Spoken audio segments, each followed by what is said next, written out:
Let's see the question.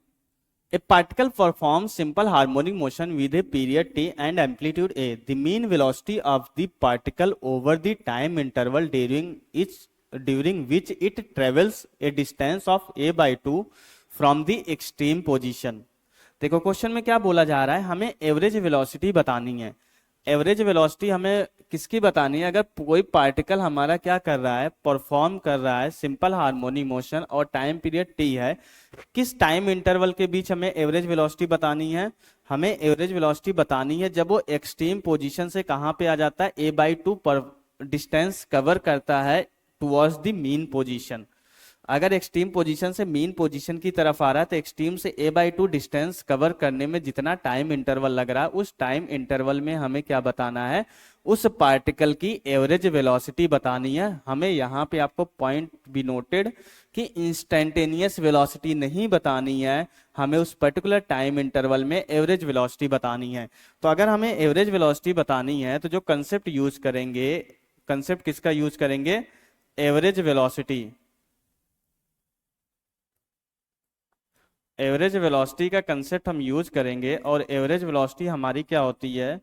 Average velocity होती है total displacement divided by total time taken, right. और दूसरा हम क्या यूज करेंगे? अब टोटल टाइम टेकन अगर हमें निकालना है तो हम क्या करेंगे? टाइम पीरियड, या तो हम क्या करेंगे, टोटल टाइम जो निकालने के लिए हमारा सबसे आसान तरीका होगा प्रोजेक्शन ऑफ द पार्टिकल, इस वाले कंसेप्ट का यूज करके हम निकालेंगे टाइम। डिस्टेंस तो हमें ऑलरेडी गिवन है a by two. Projection of the particle, projection of the particle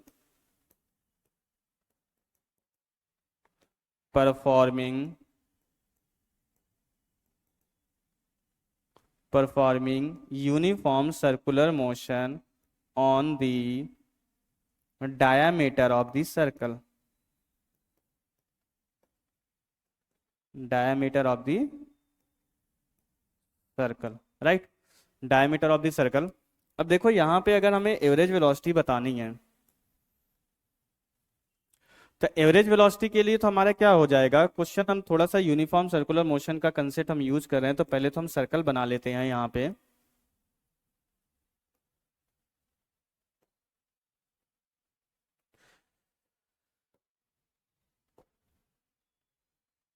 ये हमारी मेन पोजीशन वाली लाइन हो जाएगी, राइट।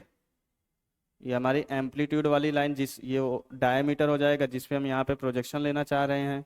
हमने क्या किया, इसी डायमीटर को हमने क्या ला दिया है, नीचे हमने शिफ्ट कर दिया है, जिससे हमें अंडरस्टैंड करने में आसानी हो जाए। तो इसी डायमीटर वाली लाइन को हमने कहाँ पे लाया है, यहाँ पे ला दिया है।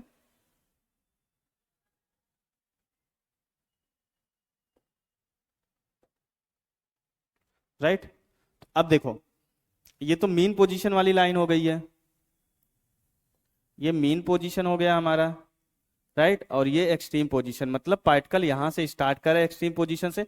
हमेशा हम सर्कल में जब ये कंसेप्ट यूज करते हैं क्लॉकवाइज डायरेक्शन में ही मोशन हम देते हैं, और ये हमारी क्या होती है, रेफरेंस लाइन होती है। ये वाली लाइन हमारी क्या होती है, रेफरेंस लाइन होती है। यहां से ही हम एंगुलर डिस्प्लेसमेंट हमेशा देखते हैं, क्योंकि यही हमारा क्या होता है, मीन पोजीशन, और हमेशा हम क्लॉकवाइज डायरेक्शन में ही मूव कराते हैं अगर आप इस पर्टिकुलर कंसेप्ट को यूज करना चाहते हो तो।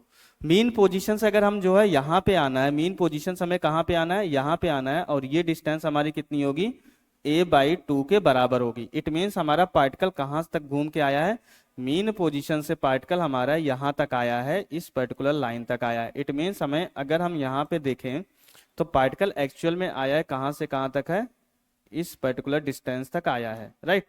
तो अगर ये a बाई टू है तो रिमेनिंग ये डिस्टेंस भी हमारी कितनी हो जाएगी, a बाई टू के बराबर होगी। तो क्योंकि टोटल एम्पलीट्यूड तो हमारा यहाँ पे a के बराबर है, यहाँ पे टोटल एम्पलीट्यूड हमारा कितना है, जो एम्पलीट्यूड होता है वही हमारी सर्कल की रेडियस भी होती है। तो ये भी हमारा a बाई टू के बराबर होगा, और ये हमारा रेडियस एम्पलीट्यूड के बराबर होगी। तो ये एंगल हम आसानी से बता सकते हैं, ये थीटा कितना हो जाएगा। अगर हम यहाँ पे साइन थीटा का कंसेप्ट यूज करें तो साइन थीटा इक्वल टू क्या, परपेंडिकुलर वाली लाइन, ये इस वाले ट्रायंगल में अगर हम देखें तो ये परपेंडिकुलर हो जाएगा a बाई टू इंटू ए। तो थीटा हमारा कितना आ जाएगा, 30 डिग्री। तो मतलब थीटा हमारा कितना आया है, पाई बाई 6। एक्चुअल में आपको ये दिमाग में आ रहा होगा कि ये हम क्यों कर रहे हैं, तो ये पहले हम चेक कर लेते हैं हम ये थीटा और ये सब निकाल क्यों रहे हैं। तो देखो हम ये इसलिए निकाल रहे हैं क्योंकि हमें पता है कि एवरेज वेलोसिटी, हमें क्या पता है, average velocity equal to total displacement divided by total time taken. तो यहाँ से अगर हम कंसीडर कर ले टोटल डिस्प्लेसमेंट हमारा कितना हुआ, यहाँ से यहाँ तक में ही हमें एवरेज वेलोसिटी बतानी है।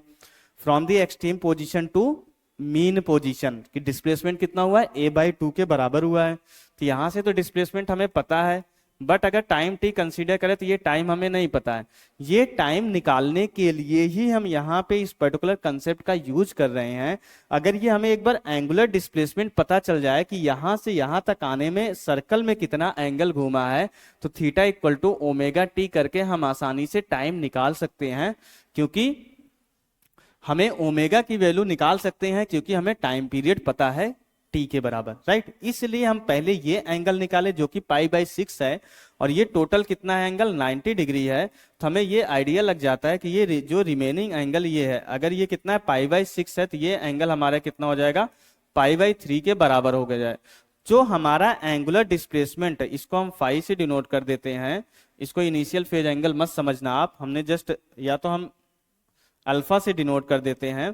तो जो एंगुलर डिस्प्लेसमेंट हमारा इस डायरेक्शन में हुआ कितना हुआ, π/3 के बराबर हुआ है, राइट।